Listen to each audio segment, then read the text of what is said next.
IDEANCE Process Step 1 is use this now to supersize and grow your business. This is the IDEANCE Process. Sharon Horne-Ellstrom here with Supersize Your Business, also with Be a Better You Annual Challenge. This year's annual challenge and every year's annual challenge, we create our own process in January. We go through, we study the topic of the annual challenge, and we say, okay, what process is going to help us in each of the 9 different areas of the life framework: physical, mental, emotional, spiritual, financial, relationships, contribution, communication, and confidence. What's going to help us to get what we want in that area most? And we apply the process to it at the end of each month. So this month, we're focusing on relationships, and we're applying the IDEANCE process.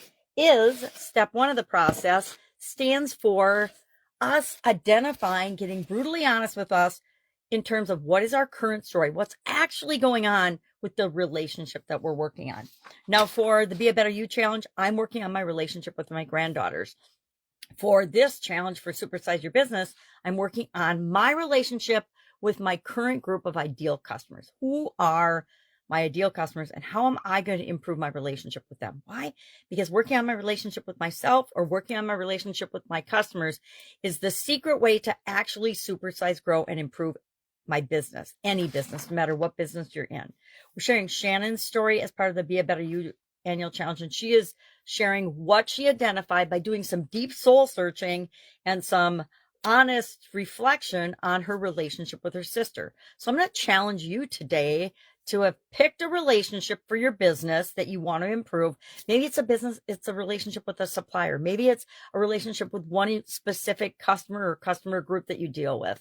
I did a lot of this back in the day when I was running my own Italian food manufacturing business, and I was working with the most difficult, and I'm sure there's way worse customers, but we had a really challenging relationship. And I inherited it when I bought the business, and it stayed with us and it improved over time, but it didn't get to the point where it was good for our business, for the business I was running. And so we needed to make changes. And finally, after a year of, actually it was, 20 years working with them, but a year of concerted effort on my part to improve the relationship and have it be a win-win situation for both their organization and ours, it became evident that I needed to let them go. They were purchased by another retail food chain. And along with that came a lot of baggage and a lot of processes and a lot of things that were for them, but they totally took advantage of their manufacturers. And so it didn't work for us.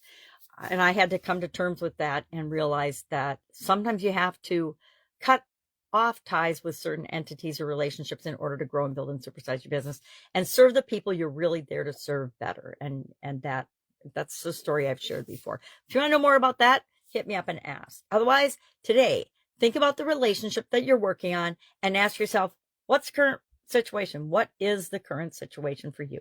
Write those things down, and we're going to go through this entire process together. It's a 7-step process over the next 7 days, including today, and find and outline a way that you can achieve the relationship goal that you desire for your business, given that you give 100% to the relationship and that your relationship is reciprocal, right?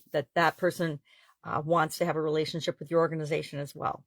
All right. Any questions? You know what to do. Just ask. Otherwise, have an awesome day, and I will, of course, be with you tomorrow.